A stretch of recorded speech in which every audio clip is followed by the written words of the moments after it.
Ihanda na po natin ang ating mga sarili sapagkat sa oras na to, dadako na po tayo sa pinakasentro po ng gawain ng Panginoon sa ating mga buhay. Ang atin pong in series na pagbubulay ng salita ng Diyos. And I would like to request everyone to join me in reading our passage for today. In the book of James chapter 5 na po tayo, verses 7 to 12. Aklat ni Santiago, kabanatang 5, talatang 7 hanggang 12. Handa na po ba tayo? Wala na po ba tayong naiiwan dyan sa labas? Baka maiwan ng biyahe. Amen? Maganda po yung sabay-sabay po tayo na lumalago, especially sa salita, biyaya ng Panginoon. Because we believe na meron pong goal ang Panginoon sa bawat isa sa atin. And that is for us to be spiritually strong in the light and power of His Word.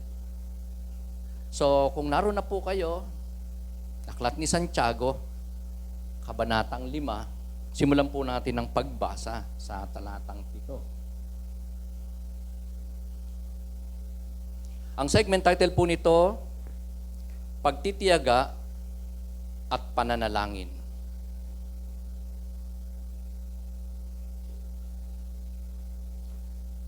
Kaya nga, mga kapatid, magtiyaga kayo hanggang sa pagdating ng Panginoon. Tignan ninyo ang magsasaka. Buong tiyaga niyang hinihintay ang mahalagang ani ng kanyang bukirin at inaabangan ang pagdating ng tag-ulan. Dapat din kayong magtiyaga. Tibayan ninyo ang inyong loob sapagkat nalalapit na ang pagdating ng Panginoon. Mga kapatid, huwag kayong magreklamo sa isa't isa upang hindi kayo hatulan ng Diyos, sapagkat malapit nang dumating ang hukom. Mga kapatid, tularan ninyo ang mga propetang nagsalita sa pangalan ng Panginoon. Buong tiyaga silang nagtiis ng kahirapan. Sinasabi nating pinagpala ang mga nagtitiyaga at nagtitiis. Narinig na ninyo ang tungkol sa pagtitiis ni Job at ang ginawa sa kanya ng Panginoon sa bandang huli. Talagang napakabuti at tunay na mahabagi ng Panginoon. Huling talata. Ngunit higit sa lahat, mga kapatid, huwag kayong manunumpa. Huwag ninyong sabihing saksi ko ang langit o ang lupa o ang ano paman. Sapat nang sabihin ninyo, oo kung oo at hindi kung hindi, upang hindi kayo hatulan ng Diyos. Ito po ang mga mapagpalang salita ng ating Panginoon. Ibahagi ko po sa inyo ang isang tema na ganito po ang nilalaman. Patient endurance, the need while waiting for the Lord's return. Sa atin pong passage kasi, 3 beses pong binanggit ni Apostol Santiago ang muling pagbabalik ng Panginoong Hesukristo. At ang kalagayan po ng mga listener ni Apostle James ay hindi po puro bed of roses, hindi puro comfort, convenience, o at ease or at peace sila. Sapagkat sa unang kabanata pa lang po ng aklat ni James, chapter 1, especially verse 2, sinabi na po ni James, tinuro na po niya na there will be trials and temptation, trials and troubles. Kaya nga sabi niya sa verse 2, chapter 1, sabi niya doon, consider it pure joy, my dear brothers, when you experience various kinds of trials and troubles. So truly, just like these people, may mga pinagdadaanan ng mga Kristiyano, mananampalataya ng Panginoon. Bagamat sila'y may faith kay Lord, sumasa kanila ang Diyos, pero may mga troubles and trials, hardships and sufferings. And James said to them, be patient. They have to be patient. They have to be enduring sa mga pagsubok ng buhay, kahirapan ng buhay, hanggang kailan? Hanggang sa muling pagbabalik ng Panginoon. Hanggang wakas. Kaya nga mga kapatid, tayo po today ay ma-encourage. Una, sa sinabi pong paulit-ulit ni Apostol Santiago na muling pagbabalik ng Panginoon. Dahil ito po yung kinikilala, tinatanaw, inaasam-asam, hindi man ng lahat, kundi ng sangkakristyanuhan, ng maraming iglesia, believers ng Panginoon. And this is what the Bible said, the blessed hope of God's people. Bakit? Kasi sa muling pagbabalik ni Lord, ito na yung katapusan ng kasalanan, ng kamatayan, ng kaguluhan, ng kahirapan, at papalitan na ng Diyos ng kaluwalhatian. Luluwalhatiin na niya ang kanyang mga anak, ang mga mananampalataya, at ipagsasama niya sa kanyang kaharian at maghaharing kasama si Kristo magpakailan-kailan paman. Kaya, it's so important that God's people, just like you and me, ay maging patient. Sabi mo sa katabi mo, patient ka ba? Maging matyaga, maging mapagtiis, patiently enduring. That is what Apostle James is telling us in our passage. And patience means to stay put and stand fast when there is hardships and pains. The word fast ay hindi po yung mabilis, kundi tumayo, mamuhay, magpatuloy sa pamumuhay, paglilingkod kay Lord ng may katatagan, ng hindi madidistract, hindi magdi-deviate, hindi magko-compromise, mananatiling panig, focus, at ang buhay nakasentro sa Panginoong Jesucristo at sa Kanyang salita. Even if may mga hardships na dumarating, may mga kinapapalooban tayo na mga kahirapan at mga pagsusubok ng buhay na pinapahintulutan ng Panginoong Jesucristo. So, the interrogative that I would raise with you today is that what are the 3 encouraging examples of patient endurance while each of us, just like these people in the time of Apostle James, waits for the second coming of the Lord Jesus Christ. So ang una is the farmer. Ito po yung unang-una na binanggit ni Apostle James na encouraging example para gayahin natin, maging modelo natin, maging kagaya niya tayo habang hinihintay natin ang muling pagbabalik ng Panginoong Jesucristo. And it is like a farmer. Sa verse 7 and 9, makikita po natin yan. If I may read again sa English, sabi po doon, be patient, then, brothers and sisters, until the Lord's coming. See how the farmer waits for the land to yield its valuable crop, patiently waiting for the autumn and spring rains. You too, James said, be patient and stand firm because the Lord's coming is near. Don't grumble against one another, brothers and sisters, or you will be judged. The judge is standing at the door. Ang sabi po ni James diyan, gayahin daw po natin. Maging kagaya daw po na tayo ng isang farmer na naghihintay ng magandang panahon. Pero bago natin yun i-discuss briefly, gusto ko ipapansin po sa inyo to. Na sinabi niya sa verse 9, don't grumble against one another. So parang ang layo, no? Ano bang kinalaman yan sa sinasabi ni James na maging kagaya tayo ng farmer sa pagiging patient o enduring? Don't grumble, ang layo, ano? It's because, mga kapatid, ang farmer ay hindi po siya pwedeng magpa-distract sa anumang senaryo. Most of all, hindi mo siya makikita na abalang nakikipagtalo, nakikipagdebate, nakikipag-away sa kapitbahay o kahanggan ng kanyang bukirin, kapwa niya magsasaka o kanyang mga tauhan na kasama na gumagawa sa bukid, kundi siya ay focus sa kanyang trabaho bilang isang magsasaka. So the farmer is patient. Siya po ay matyaga na maghintay ng kanyang itinanim para sumibol, para lumago, at kinukonsider niya ang panahon bago magtanim, habang may pananim na, at even so, sa harvest time. Tinitignan niya ang pagdating ng ulan, kinukonsider niya ang tag-init din naman, at hindi lang ang dalawang ito ang kanyang tinitignan at kinukonsider na weather condition na kung saan nag-exercise siya ng patience, man din ay sa frost, yung andap. Sa Baguio po, alam natin yan, pag December o January, Hindi man sobrang init ang panahon, hindi man sobrang lamig, pero nagyeyelo po yung halaman doon. At yan din ay binabantayan at patient din po dyan ang mga magsasaka, ang mga manananim.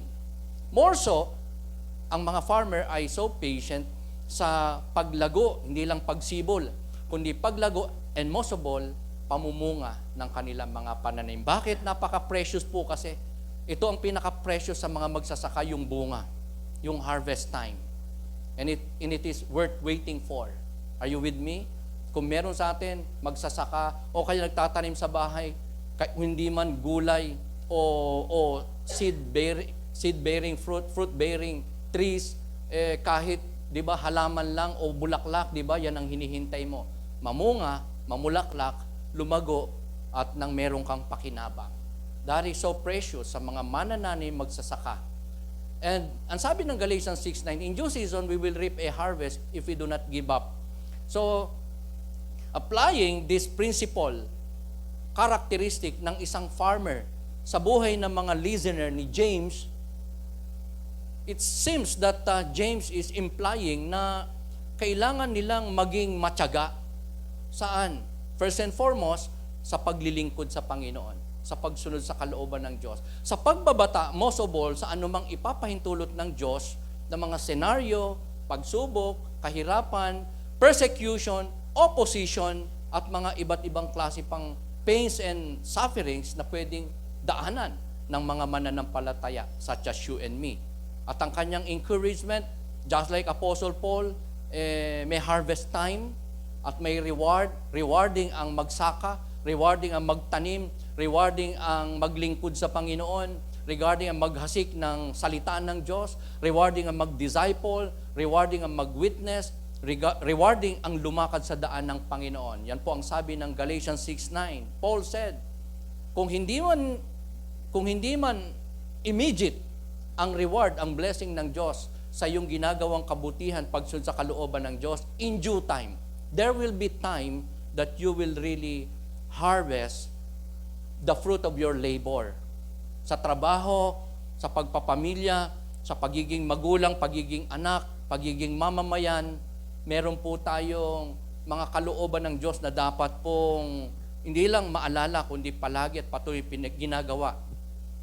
Sinusunod upang tayo po hindi lang maging mabuti na mamamayan, anak, magulang, kapatid, trabahante, negosyante, whatsoever, kundi tayo po ay maging blessed dahil sumusunod tayo sa kalooban ng Diyos, sa batas at rules ng ating Panginoon. Just like planting a seed, just like a farmer, dumarating ang panahon ng pag-aani. Ganun din sa ating spiritual life. And so we must be patient. Patiently doing the will of God. Patiently doing those things, pinagagawa ng Diyos sa atin, medyo nahihirapan na tayo, nabibigatan na tayo, it seems parang gusto na nating sumuko, o kaya kalooban at utos ng Diyos na hindi pa natin nagagawa, and we have to be considerate sa marami pong mga benepisyo once we obey God, once we serve God. As farmer na nagtatanim po ng binhi, it's the same. People of God ay supposedly tayo din po ay nagtatanim. Hindi lang ng mga binhi, nagtatanim ng halaman, whatsoever, kundi naghahasik at nagtatanim ng salita ng Diyos. Ng mabubuting gawa sa ikaliligtas ng iba, upang iba ay tumatag sa pananampalataya, makakilala sa Panginoon, maging lingkod din ng ating Panginoon. And the Lord rewards. Somehow, meron pong mga Kristiyano, such as in the Bible, na mga naglingkod kay Lord, pero hanggang sa mamatay sila, it seems parang hindi naman sila yumaman, hindi naman sumagana ang buhay, hindi naman sila naging so much blessed, pero a lot of people in the Bible na sumunod tumalima sa Diyos, like a farmer, naging patient, naging enduring, ay pinagpala ng Panginoon. And there are some, sabihin na natin hindi, pero for sure, sila po, according to the scripture, nandun sa bosom ng Panginoon, hindi lang inaaliw, kundi tinanggap na nila ang kanilang reward sa Panginoon. Just like people in the time of James, na it seems to us na hindi man sila pagpalain at the moment, outright o afterward, in due season, pero sa muling pagbabalik ni Lord o sa kanyang kamatayan, tatanggapin niya mula sa Diyos ang maluwalhati na reward at pagpapala sa kanyang pagtitiis, pagtsatsaga, pagiging patient sa pagsunod at paglilingkod sa Panginoon. So, whenever our situation is so tough, difficult, complicated, and so challenging at nape-pressure tayo at tayo ay may struggle, may purpose ang Panginoon. May magandang layunin ng Diyos.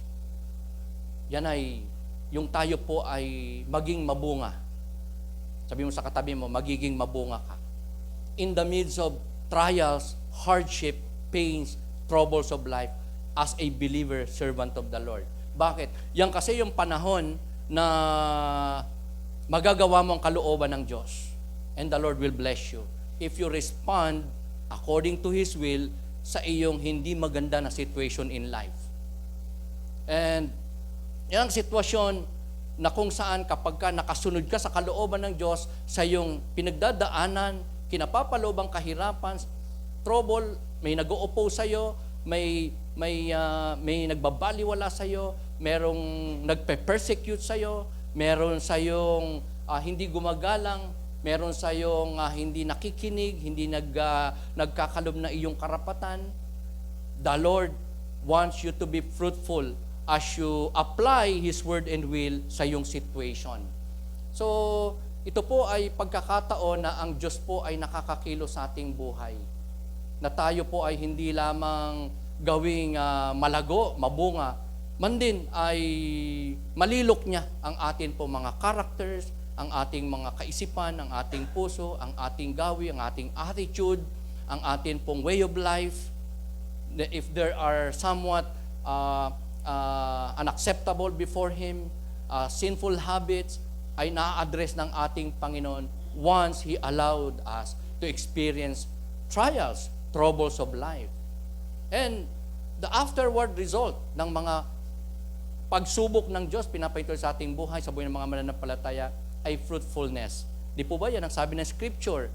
Na tayo po lalong nagiging matatag, nagiging malapit sa Diyos, nagiging prayerful, nagiging patient, pagka may various kinds of troubles and trials. And the Lord is glorified.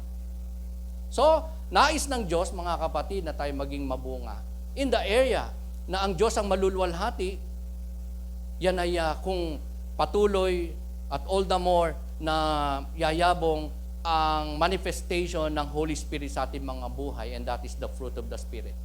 Ano ba yung mga bunga ng Espiritu Santo na nais ng Diyos na mag-manifest sa ating mga buhay, lalo na kapag meron po tayong pinagdadaan ng mga sitwasyon ng buhay, mabibigat na sitwasyon?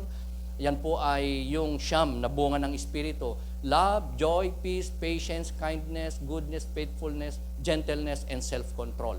Ang mga ito, mga kapatid, ay mabuting bunga, masaganang bunga, ani ng Diyos, ma-harvest ng Diyos for His glory sa buhay ng mga mananampalatayang may mapagdadaanang mabibigat na sitwasyon ng buhay, pero dahil siya ay nagtatapat, nagiging patient, nag-endure, most of all, patuloy na inuuna at sinusunod ang kalooban ng Diyos, ito po, ang mga ito po ay magmamanifest as a fruit of the Spirit in the hearts and lives of God's people. Patiently enduring at tumatalima sa kalooban ng ating hanggang sa kanyang muling pagbabalik, hindi tumitigil, hindi napapagal, at nagpapailalim, nagpapasakop sa kalooban ng Diyos. Ang pangalawa na encouraging example sa ating passage na sinabi po ni James, na maganda pong hindi lang pangangailangan, kundi magaya o characteristics ma-emulate ng mga mananampalataya such as you and me, ay walang iba kundi ang mga examples of buhay ng mga propeta in Bible times, especially in the Old Testament times. Kasi sa verse 10, binanggit talaga ni Apostol Santiago ang mga propeta. Sabi niya, brothers and sisters, as an example of patience in the face of suffering, take the prophets who spoke in the name of the Lord. mga propeta. Sila po yung mga nagbabahagi ng kalooban ng Diyos, nagagawin ng Diyos, itinuturo ng Diyos, ipinaparating ng Diyos sa mga tao, especially sa kanyang bayan, at sila ay nagpaparating ng mensahe ng Diyos in God's name, in the name of the Lord. Kaya, ang mga propeta, mga kapatid, ay even in the New Testament time, ay ginagamit ng Panginoong Jesucristo mismo na example, modelo, dapat gayahin ng mga mananampalataya. Kino-quote ni Lord ang mga prophets in the Old Testament times para makaministeryo siya sa mga tao. Hindi lang makapagligtas, kundi magabayan niya mga tao sa kanyang banal na kalooban, sa kalooban ng Ama. Especially sa area na dapat mapagtagumpayan ng mga mananampalataya na na mga tukso, pagsubok, kahirapan, especially persecution na napakahirap na masugba apart from God's will, apart from God's Word. Kaya napaka-importante na tayo po ay Bible reader. For us to be able to witness and understand what God has done in the lives of His people in the past, in the lives of His prophets. Kung ano ang ginawang pagsunod ng mga propetang ito sa ating Panginoon. Kung paano nila nasunod na paglingkuran at naitaas ang Panginoon sa kanilang mga buhay at kung paano din naman nila napagtagumpayan ang mga kahirapan ng buhay, especially opposition and persecution. Sapagkat during that time, Old Testament time, even in the New Testament time, grabe po ang opposition sa mga mananampalataya. When you speak in the name of the Lord, talagang ka na, ekes ka na. At meron ka talagang mararanasang opposition, especially persecution, at hindi magiging maganda ang iyong kalagayan. Nangyayari pa rin naman po ito in our time when a child, a believer ay naging mananampalataya. Ang isang unbeliever nanampalataya sa Panginoon, talaga namang makakaranas talaga siya ng opposition, persecution. Kasi si Satan hindi po papayag Di ba? Ganyan naman si Satan Ayaw niya na may mga taong makalapit sa Diyos. Ayaw niya na may mga taong pagpalain ng Diyos. Ayaw niya na may mga taong magamit ng Diyos, makabigay ng kaluwalhatian kay Lord, at maging channel ng blessing ng Diyos sa buhay ng iba. Kaya may gagawing pagkilos talaga ang dyablo sa buhay ng sino man na nananampalataya at nagde-desire na sumunod sa kalooban ng Panginoon. And those people na binanggit ni James, prophets of old, ay naging mga victorious over opposition, persecution, hardship, troubles, problems, difficult situation ng buhay. Lalo na kaligtasan ng kanila pong mga sarili at ng kanila pong kaluluwa.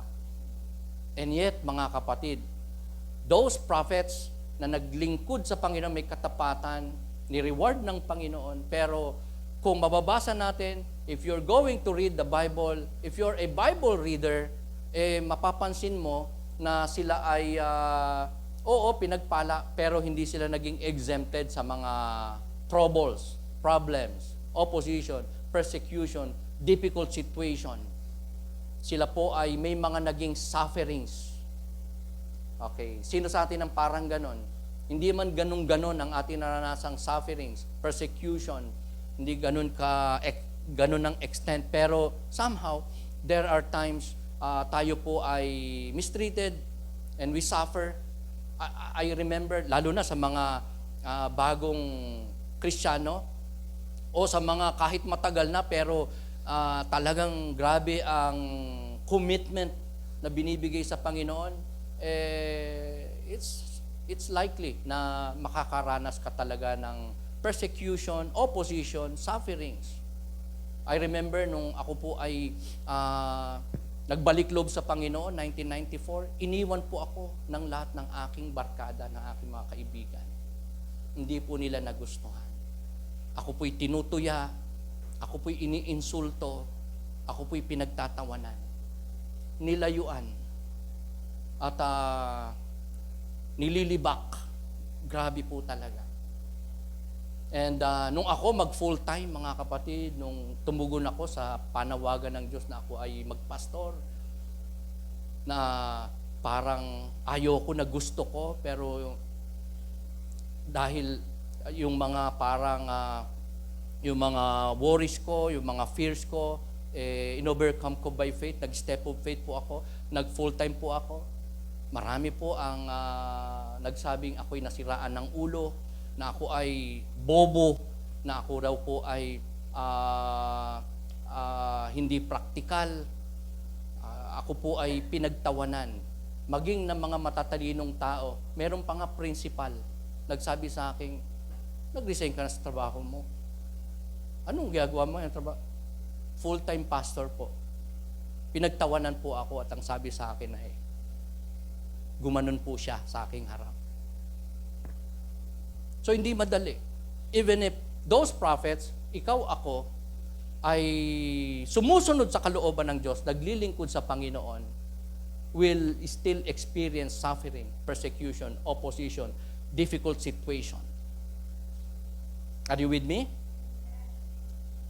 Kaya lang, wag natin may pagkakamali, mga kapatid. Lagi na pagka ang isang tao o Kristiyano naghihirap, hindi pinagpapala, hindi umaasenso, hindi nagtatagumpay, baka siya ay makasalanan o may pinapamuhay na kasalanan o yun ay resulta ng kanyang kasalanan. Although, in the Bible, may mga ganun pong pangyayari. Because of sin, sila po ay dinisiplina at pinarusahan ng Panginoon. Sila po ay naghirap. Pero hindi po laging ganon. Marami po in Bible din naman, kaya nagsuffer, na persecute, inoppose, naka-experience ng difficulties, ng problems, ng hardship of life, ng pains. It's because they serve and obeyed God. Meaning, even if they are in the will of God, nasa daan ng Panginoon, nasa presensya ng Panginoon, naglilingkod sa Panginoon, tumatalima, nagtatapat, nagpapagamit, pwede pa rin na sila ay makita natin na nakakaranas ng mga mabibigat na sitwasyon ng buhay. At yun ay dahil sa kanilang katapatan. Kagaya ka ba ng mga binabanggit in the scripture na nagsasuffer because of sin? O ang suffering mo is because you serve God? It's because you obey God. It's because you are committed and faithful sa Panginoon. Whatever, mga kapatid, ang layunin ng Diyos sa kanyang pinapahintulutang trials and temptation and troubles and hardship ay sa ating ikabubuti. God never permits His people to suffer into destruction, but to suffer not just unto edification, but to fruitfulness. Are you with me? Do you believe that? Yan po ang makikita natin in the Bible, in the lives of prophets, and in the lives of farmer, mga kapatid, na meron pong blessing sila. At at the same time, nakakaranas pa rin ng mga challenges, difficult situation, pero nag-aani in the life, even so in the life to come. So, ang pagsunod sa kalooban ng Panginoon ay hindi automatically nagre-resulta sa magandang buhay, hayahin na buhay, kapayapaan, comfort, convenience, and pleasure. May mga sitwasyon na kahit sumusunod ka, susubukin ka ng Panginoon, lalo na kapag ka hindi tumatalima sa kalooban ng Panginoon. Of course, there will be chastisement. Prophets are encouragement, mga kapatid sa atin, na ginamit po ni James, na ang Diyos ay truly nagmamalasakit pa rin. Kahit na pinapalo ka, sinasaway ka, nire-review ka, at pinagkakaitan ka ng Diyos at the moment ng mga blessings, nandun pa rin ang malasakit, pagmamahal, pag-iingat, at kabutihan, pag-ibig ng Diyos sa iyong buhay. Never think na iniwan ka na ng Diyos. Never think na sinumpa ka na ng Diyos because of what you've been experiencing. Because the prophets ay nakaranas po ng ganito, na kalagayan. Na ang iba nagkasala, pinarusahan, pero hindi totally dinestroy. Si David po nagkasala sa Panginoon, matitinding kasala, pero he was not totally destroyed. Hindi inalis ang kanyang kaligtasan. Kundi all the more, meron po siyang mga bagong mga karanasan, pagpapala na natanggap mula sa Panginoon out of that trials. Lalo na kapag wala ka namang ginagawang masama and yet you suffered, pero all the more, naggrabe po ang blessing ng Panginoon afterward, yung kanyang pagpapala. So those people, especially prophets, ay encouragement ng Diyos sa atin. Na kung mababasa mo lang, if you're just going to read the Bible, pag-aralan mo ang buong Bible, lalo na ang buhay ng mga prophets, hindi po sila pinabayaan ng Diyos. Ito po ang ilan sa mga kapatid nag-suffer, wala namang ginawang masama, pangunahin ng Panginoong Jesucristo, and yet the Lord suffered so much. Amen? Naparito lang naman siya para magligtas ng kaluluwa, maglingkod. And yet, what happened to the Lord Jesus Christ? Di ba? Pinako siya sa krus, pinatay siya. Si Elijah po, mga kapatid, nag-prophesy siya sa kay King Ahab ng 3.5 years na magkakaroon ng tagtuyot. Kasama po si Elijah, lingkod ng Diyos, tapat na lingkod ng Diyos, napakatapang na lingkod ng Diyos.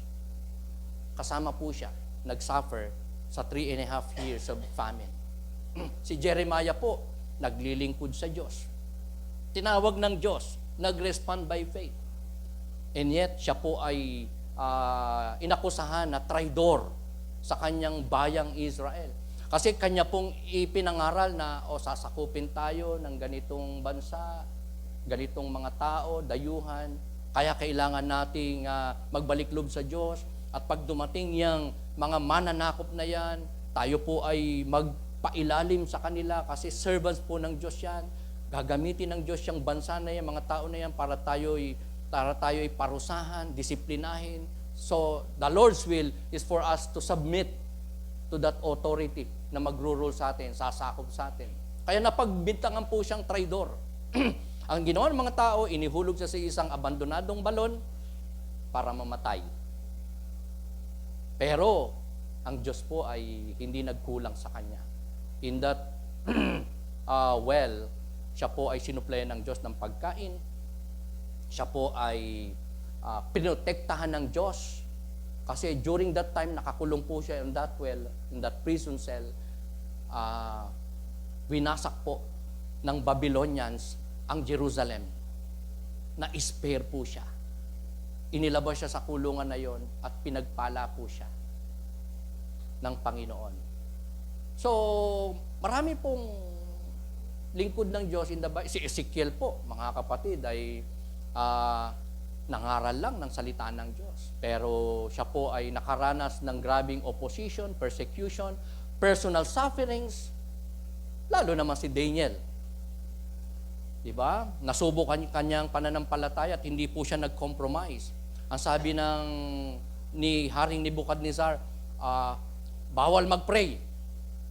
At kung magpe-pray kayo, sa aking rebulto, sa golden statue, sabi ni King Nebuchadnezzar, all people sumasamba sa rebulto at doon na lang at hindi nagpe-pray saan-saan. Pero si Daniel, hindi nag-compromise. Nag-pray siya 3 times a day. Tapos, sa espiritu, nakaharap siya sa Jerusalem. Even if ang edict at ang decree o parusa ay kamatayan, hindi po siya natakot, hindi siya nag-deviate, hindi siya nag-compromise, hindi siya nag-disobey. Hindi niya ikinompromise yung kanyang belief and practices. Naalala ko lang, si Daniel, nung dinala sa Babylonia, doon po ay sila ay inalagaan na tinrain. Ang pinapakain sa kanila ay masasarap na pagkain ng hari, pero tinanggihan niya. Sabi niya, gulay, pakain niyo sa amin. Kasi bawal sa amin yung mga pagkain na yan.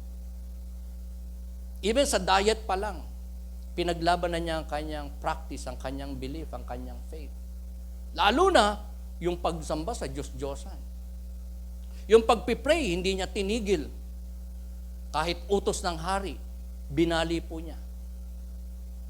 Although siya po ay, di ba, naparusahan, nagahit ang hari, di ba, isa siya sa mga pinakain inihulog sa kulungan ng leon. Yung mga kasamahan niya, itinapon sa horno, pero ang Diyos po, nag-ingat sa kanya, nag-supply sa kanila ng pagpapala. Naglilingkod lang naman sa Panginoon mga ito. Pero, and yet, they suffered. But they endured because of the grace of God. Kaya mga kapatid, tayo po mga kapatid ay gaya nila, in-encourage po tayo ni Apostol Santiago na gayahin ang kanilang examples, ang kanilang naging buhay. Higit sa lahat, tignan po natin ang naging pagkilos ng Diyos sa kanilang mga buhay nung sila po'y may pinagdadaan ng mga mabibigat na sitwasyon ng buhay. At ang kanila po mga naging buhay, responses in the midst of their trials and problems ay naging susi para ang mga tao, ang buong bayan, ang buong bansa, maniwala sa Diyos sa pamamagitan ng kanila pong mensaheng ipinaparating mula sa Diyos at yun po ay sinususugan ng kanila pong maganda pong testimony, hindi lamang sa salita, man din ay sagawa, way of life, pamumuhay. So the impact of a faithful, godly life carries much power. So, kaya ingatan po natin ang ating mga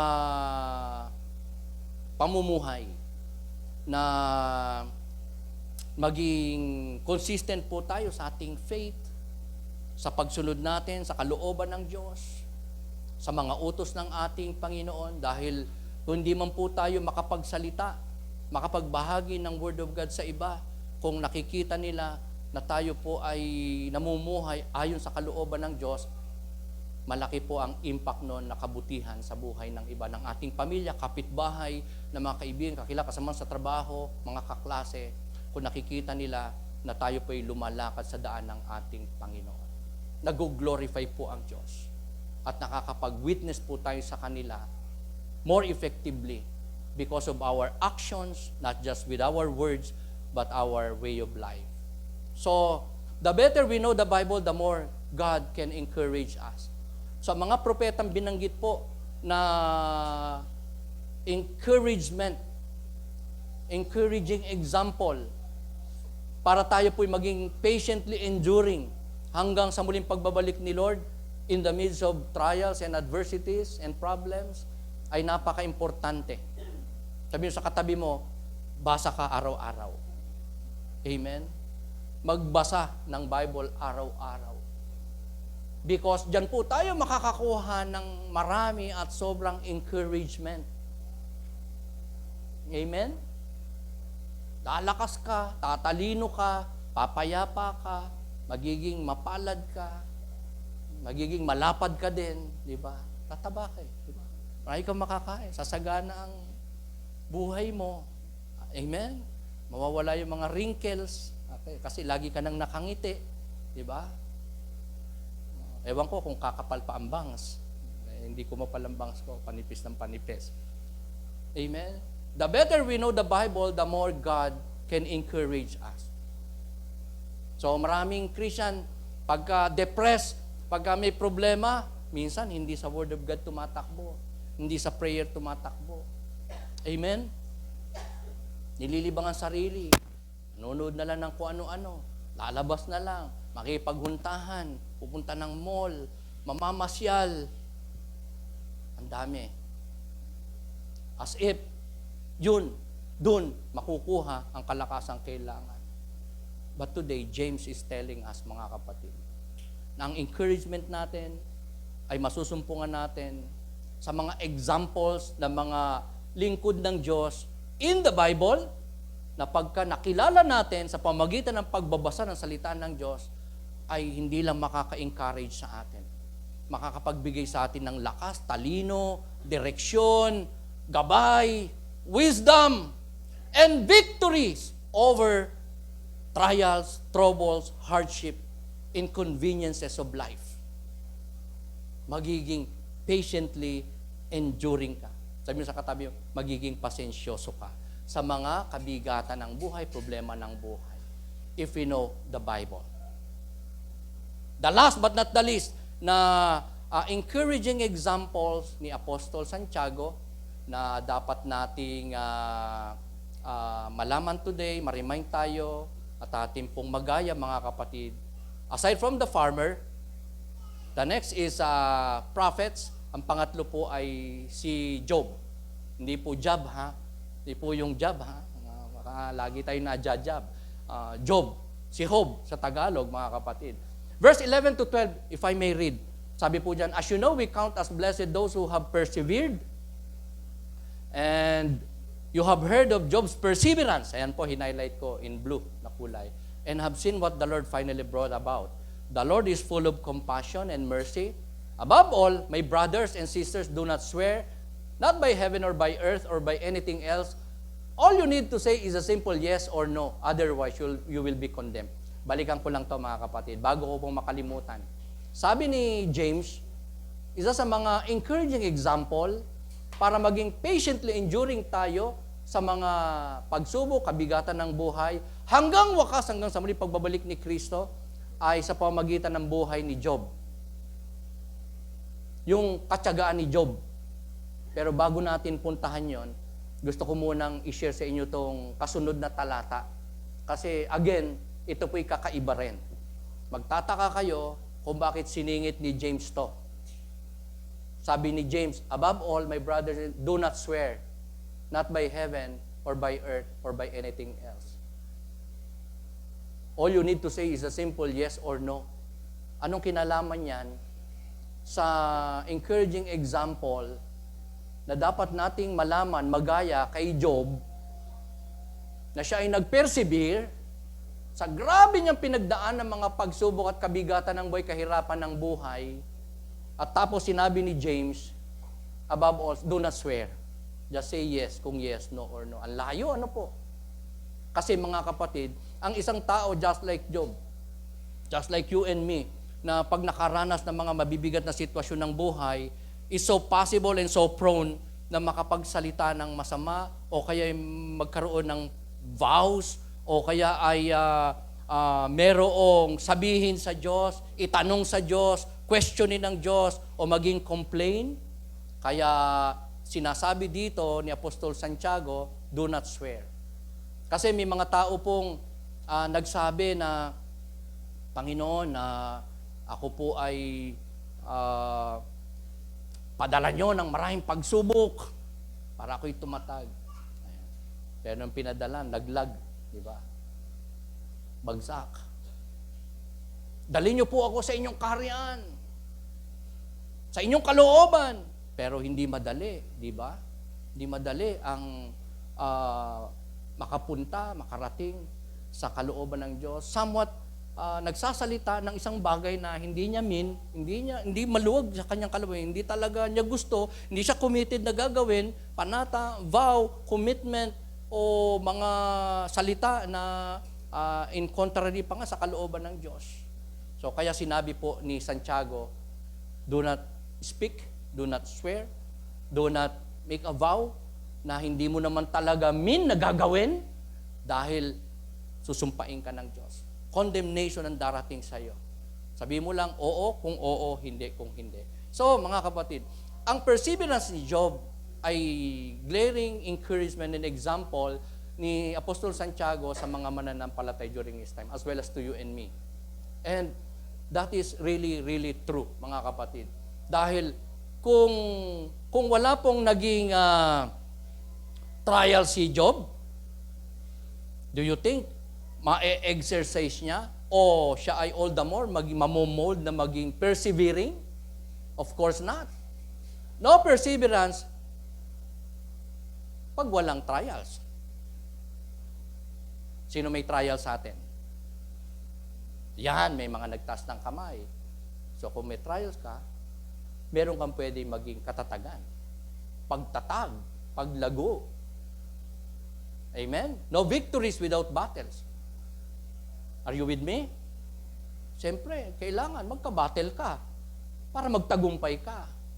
Hindi pwedeng sabihin mo, ako'y nagtagumpay. Ano bang napagtagumpay? Wala. Wala ka naman palang pinagdaanan. Wala kang naging pakikipaglaban. Hindi mo masabing, napagtagumpayan ko ang at tukso ng pagsisinungaling, kaya victorious ako ngayon. Hindi po pwede. Are you with me?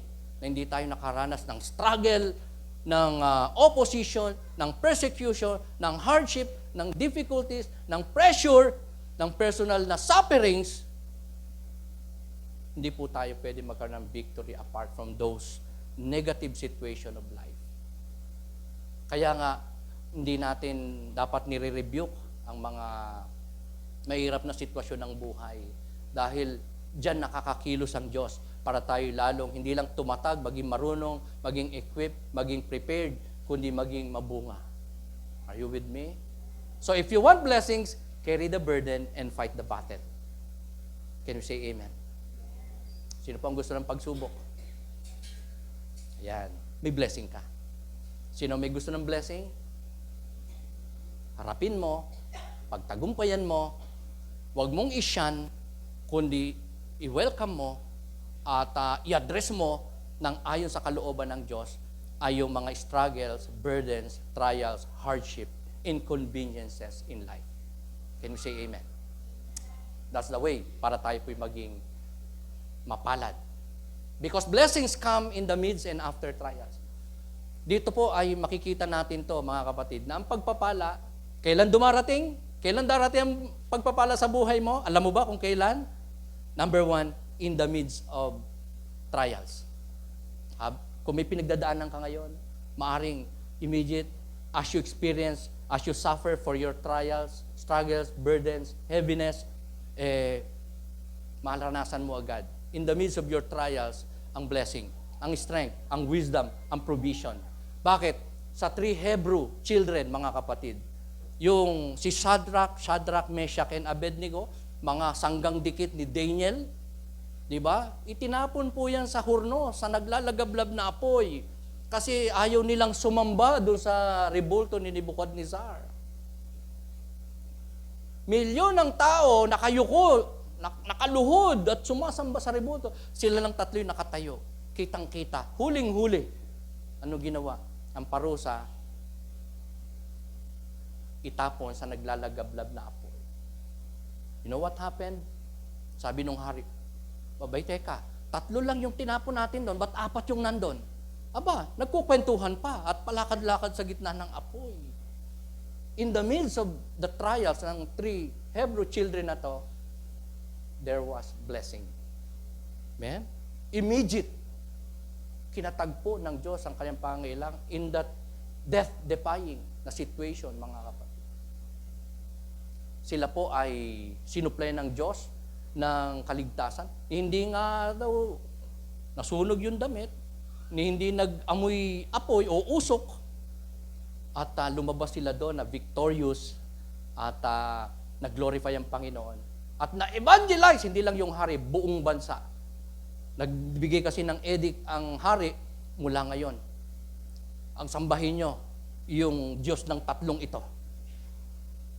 Gumawa ng edict.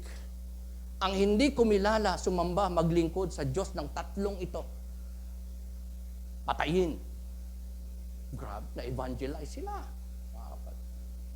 Blessings come in the midst and after trials. Sa buhay po ni Job. Sino nakabasa na ng talambuhay ni Job? Sa mga hindi pa, basahin nyo po. Huwag yung dulo lang, ha? Huwag yung sa huli lang, ha? Kung paano siya pinagpala ng Diyos, ha? Kasi yun po yung pinaka-napaka-exciting. Pero madugo yung mga una, yung kanyang depression, yung kanyang distress, yung kanyang defense sa kanyang sarili. Kasi, di ba, inusig siya ng kanyang mga kaibigan. Pati asawa niya. Di po ba? Iniwan na siya at sinabihan pa nga siya ng kanyang asawa na sumpain mo na ang Diyos mo at magpakamatay ka na. Lahat nawala sa kanya. Kayamanan, yung health niya, yung kanyang mga alipin, yung kanyang asawa, pamilya, lahat nawala. Tapos nagkaroon pa siya ng cancer sa balat. Incurable na disease. Pero nangalaga ang Diyos sa kanya. Oo, tinanong niya ang Diyos, pero never na tumalikod siya sa Diyos. In fact, sinabi niya, pinanganak akong hubad, hubad akong aalis, wala akong madadala.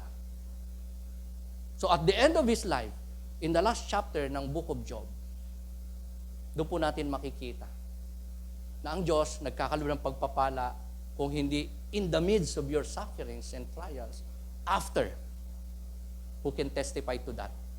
After mo makaranas mga pagsubok, pinagpala ka ng Diyos.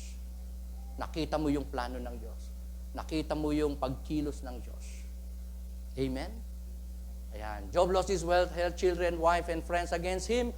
They accuse him of hypocrisy. It seems ang Diyos ay tahimik, iniwan siya, hindi siya pinapakinggan, hindi na siya mahal, at walang reply ang Diyos sa kanyang mga kahilingang matitindi, mga kapatid na kalagayan. Pero pinagpala ng Panginoon si Job. At sinabi niya, sige, ang buhay ko naman ay sa Diyos. Kung mamamatay, di mamatay. Siya ang nagbigay, siya ang babawi. Pero kahit ako ay pumanaw, hindi mawawala ang aking pag-asa at pananampalataya sa Panginoon. Sabi niya, though he slay me, I will hope in Him. Naniniwala pa nga siya sa life after death. Sa buhay na walang hanggan. Sa pagliligtas ng Diyos sa kanyang kaluluwa. Sa pagluwalhati ng Diyos sa kanyang hindi lang katawang panlupa, kundi katawang panglangit. After na siya ay mamatay sa kanyang karamdaman at kahirapan. So ano ang mga napala ni Job out of his troubles and suffering? God revealed to Job himself as full of mercy. Sino po sa atin ang ganyan? Napuri natin ng Diyos, truly Lord, napakamahabagin mo. Because God delivered you. Because God finally, after your sufferings, troubles, trials, pinagpala ka ng Diyos. Kinatagpo na ng Diyos yung pangangailangan. Dineliver ka na ng Diyos. Pinatatag ka, pinalakas ka, pinagaling ka. Bigyan ka ng kapayapaan, ng katagumpayan. So yan po ang nahayag. Ang awa ng Diyos at lalong lumalalim ang ating relasyon sa Diyos. Just like Job, masigit pa niyang nakilala ang Diyos in a deeper way. At grabe, mas grabing blessing yung kanyang tinanggap mula sa Diyos after his trials. Dahil dinoble ng Diyos ang lahat ng kanya pong mga kayamanang nawala, hayupang nawala. Yung mga anak niya, ni-restore din. 10 anak niya, namatay ng sabay-sabay. Grabe. Meron ba kayo nakita ganong kwento? Siguro wala pa. Wala tayong makikitang ganong kasaklap na karanasan. Ganong karanasan na sobrang bigat na naranasan ng tao. Aside from Job, I believe so. Biruin mo, wala talagang natira. Namatay ang anak, sabay-sabay pa. Talagang matindi po yun, nagkasakit pa. Siya ay dying na talaga. Walang-wala na. And yet, hindi po siya nawalan ng tiwala, pananampalataya, pag-asa sa Panginoon. At hindi po siya binigo ng Diyos. God is really a God of reward sa mga sa Kanya ay nagtatapat, sumusunod, tumatalima, nanampalataya. Because God gave Job greater blessings. So, just like in the life of Paul, ang sabi doon pa ng Panginoon kay Paul, my grace is sufficient for you. Because itong si Apostol Pablo, mga kapatid, grabe ang naging tagumpay sa paglilingkod sa Diyos. Nakarating sa third heaven yan, sa langit ng mga langit, sa bosom ng Panginoon. Pero, para hindi siya magmalaki sa kanyang grabing karunungan, kakayanan, karanasan, nalalaman, binigyan siya ng thorn in the flesh. And God said to him, my grace is sufficient for you. It's the same, na sa ating buhay, meron tayong mga limitasyon, kahinaan. Somehow, magsasuffer tayo, magkakaroon tayo hindi magandang kalagayan in life. But it's the same. It's the same God. Nagsabi kay Paul, my grace is sufficient for you. Amen? Hindi niya tayo pababayaan, tayo susupply ng pangangailangan, iingatan niya tayo, poprotektahan, i-reward, pagtatagumpayin not just in this life, but in the life to come. So, balikan ko lang ang ating theme, mga kapatid. Sino po sa inyo nakatanda, nakaalam ng ating acrostic theme? Anybody? Meron ako ditong premyo. Ang bilis daw. Okay. Ayan. PE. Oh, wala mo talaga, kagawa. Simula lang. Yung kasunod, mahaba no? Ayan lang naman kasi talaga ang acrostic natin. Wala namang iba na. Oh. PE. Ano ibig sabihin PE? Patient endurance. Patiently enduring. Yan po ang sabi ni James. Kailangan tayo maging patient and enduring hanggang sa muling pagbabalik ni Lord o kamatayan natin, pagharap natin kay Lord. Kasi merong mga ipapahintulot ang Diyos na mga trials, troubles, problems, sufferings. So, be patient and enduring. Okay. Acrostic major points. Sino po siya yung nakasunod? Parang kayo palagi sumasagot. Kayong dalawa, mag-asawa. Parang mas malapit yata kayo kay Lord kaysa sa amin. Okay. FPJ. Ano ibig sabihin FPJ? Mali. Fernando po Jr. Okay. Farmer, prophets, and Job. Malinaw po ba? Para madali natin matandaan. And I propose, number 1, when you find yourself in the furnace of fire, troubles of life, go to the throne of grace and receive from the Lord all the grace you need to endure. Catch this, mga kapatid. Listen. Pag may problema ka, kabigatan ka, struggle ka, burdens ka, may need ka, lalo na kung napaka-immediate, so crucial, complicated sitwasyon mo, saan ka dapat pumunta? Sa paanan ni Lord. Sa presensya ng Diyos. Sa trono ng Diyos. In prayer, in worship. Ang lahat na nagde-devotion everyday, magsabi ng Amen. This is so important na nagkakanda ka ng quiet time in your life. Worship sa Panginoon, Bible reading and prayer. Daily, regularly, consistently. Hindi lang pag may problema, ha? Kundi lalo na pag may problema, sitwasyon ng buhay, talagang wag na tayong kung saan-saan maghanap ng solusyon. Kundi lapit agad kay Lord. Amen? Right there where you are. Kung nasa sasakyan ka, nagka-problema ka, pray. Come to God. Nasa trabaho ka, punta ka ng CR. Kung hindi mo magawang doon sa table mo ikaw mag-worship at mag-pray at lumapit sa Panginoon. Kasi baka kung nasa jeep ka at nag-pray ka ng out loud, mapagkakamalang kang baka may maglimos sa'yo. Meron na ako mga ganong nakita at karanasan din.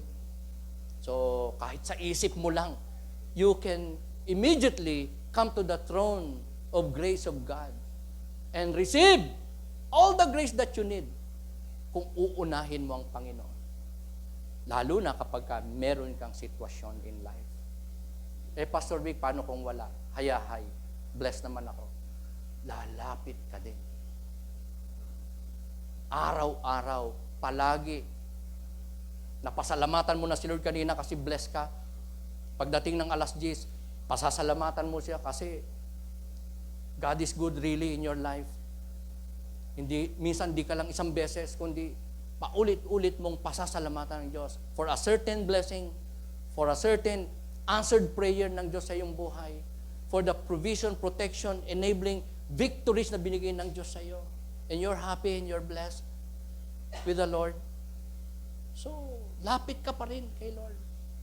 Purihin mo siya, luwalhatiin mo siya, pasalamatan mo siya, dakilain mo siya. Paulit-ulit. Hindi po corny yun. Paulit-ulit po tayong nagpapasalamat for our blessing sa ating Panginoon. Number 2, I propose, remind yourself that the Lord has a gracious purpose in your suffering, that He will work out His purposes in His time and for His glory. Palagi natin mga kapatid na i-review ang ating sarili, paalalahan ating sarili, kapag meron po tayong pinagdadaan na mabigat na sitwasyon ng buhay, may mga sufferings tayo, na may gagawin ng Diyos sa ating buhay. May idaragdagan Diyos sa ating buhay. May babawasin ng Diyos sa ating buhay. Tayo magiging mabunga. Tayo magiging mas effective sa paglilingkod. Tayo ay lalong mamomold ayon sa Kanyang wangis at banal na kalooban.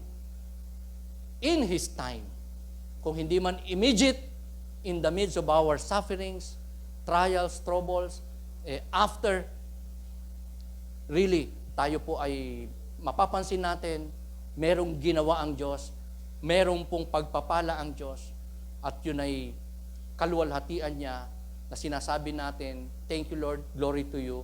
At ang ibang tao rin naman na nakakapansin, nakakita at nakaalam ng ating pinagdaan at naging katagumpayan ay magsasabing, praise the Lord in your life. Glory to God sa kanyang kabutihan at kahabagan sa iyong buhay. And the Lord is glorified. Ang Diyos ay tunay na mapagpala. At makakaasa po tayo ng pagpapala ng Diyos.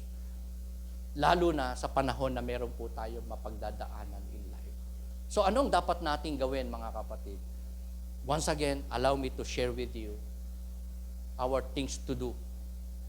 Huwag nating makalimutan mga kapatid, halo sa ating passage, halo sa ating exposition and outline today, eto po mga kapatid, like a farmer, FPJ, keep working. Amen? Patuloy tayong magtrabaho. Hindi lamang secularly, academically, physically, above all things, spiritually. Patuloy tayong maglingkod sa Panginoon, sumunod sa kalooban ng Diyos. Like the prophets keep on witnessing. Amen? Bago sa Panginoon, konti lang ang alam na salita ng Diyos, katotohanan. Lahat tayo, mga kapatid, ay sinusugo ng Diyos na magpatotoo in His name. Ipahayag ang kanyang kadakilang, kapangyarihan, kanyang pangalan, ang kanyang planong pagliligtas sa pamamagitan ni Kristo na nabayubay sa krus. That's it. Kung pinagaling tayo ng Panginoon, testify natin. Amen? Makakawin tayo ng soul dyan.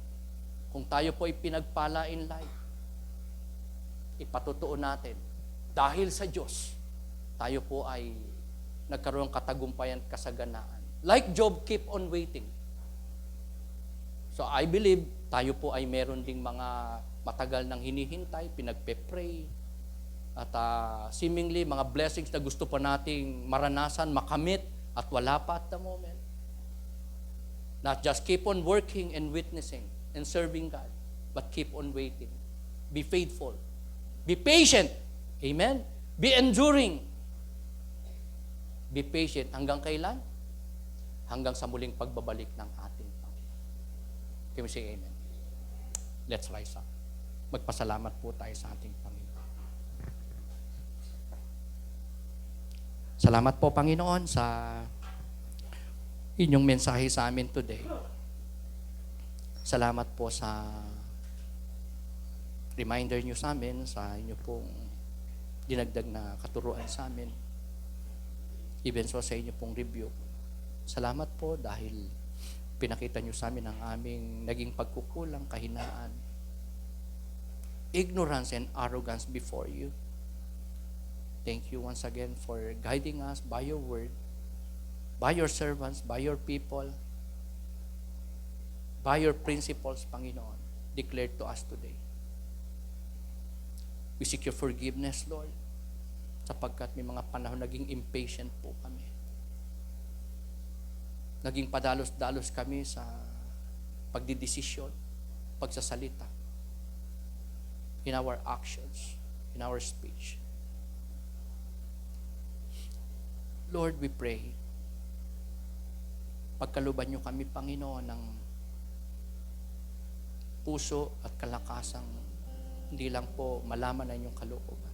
Patuloy na malaman pa inyong kalooban, kundi higit sa lahat, masunod po. Sapagkat ito po ang nais niyo para sa amin, Lord. Why you permit trials, troubles, difficulties in our lives, problems. Upang mag-glorify namin kayo sa pamagitan ng aming pagtalima. At ang resulta, pagpapala, pagiging mabunga, effective sa ministry, faithfulness sa inyong kalooban, at ang shower of blessings na nagmumula po sa inyo as we do your will, as we consider you, as we remain focused unto you, and to do your will in the power of your name, in the power of your word, in the power of your spirit. Lord, I pray that you would continue to mold us, Lord, by your word, by your spirit. For apart from you, Lord, we can do nothing. for we admit to you, we are weak, we are nothing. We have tendencies to commit sin, to deviate, to forget you, and to commit sin, to do our own ways and will, not yours. Oh God, continue to fill us even more of your Spirit. Rule in our hearts and life. Kung may mga gusto kami, hindi namin nasangguni sa inyo. Kung may mga gusto kami, hindi ayon sa inyong kalooban, overrule us, Lord. Rebuke us. Guide us. Lead us, Lord, unto your will.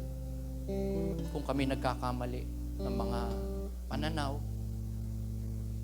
actions, actuations, decisions, ways, thinking, plans, even motives, Lord. Have mercy. Guide us, lead us, teach us, instruct us. Impress in our hearts, in our lives, in our midst, in our minds, your sovereign will, your holy will. At maganap ang inyo pong kalooban sa aming mga buhay. Not our will, but your will be done. So you may be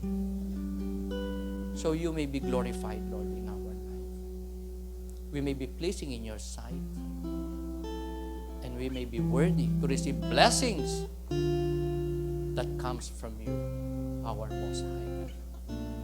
Lord, continue to mold us, continue to strengthen us, continue to empower us upang patuloy at higit pa namin kayo mapaglingkuran, masunod, matalima, maitanghal all the more sa aming mga buhay.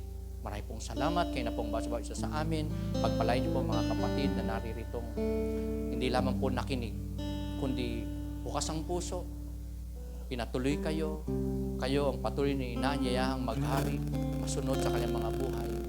At ang puso nagkukumit sa inyo, not just to know your will, but be able to obey your will. Pangako mo, committed po kayo na mag-supply sa lahat ng pangailangan ng sino mang sa inyo po nagnanais, hindi lamang makaalam, makabatid, kundi makasunod sa inyo pong banal na kalooban at kautusan. Maraming pong salamat. Kiniklaim po namin mga pagpapala po ninyo, ang inyo pong pag-iingat, biyat pagpapala. All the more sa inyong mga buhay, not just for today, but for the rest of our lives, hanggang wakas, hanggang sa muling pagbabalik po ninyo, Panginoon, we commit to you. For we love you, Lord. We honor you. We glorify you. Salamat po. Kayo na po ang bahala. We commit everything to you with faith and thanksgiving. In the name of your Son, Jesus Christ, and in the power of your word and spirit, to the glory of God the Father, all this we pray in Jesus' name. Amen. Amen. Amen. Amen.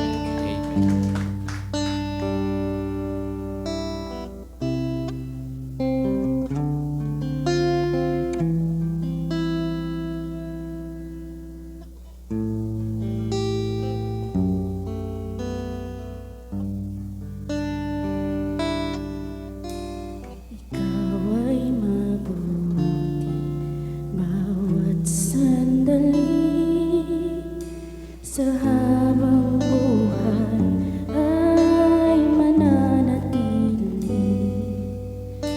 hindi mapapahaw o may kukubli, maging sa dilim ng gabi.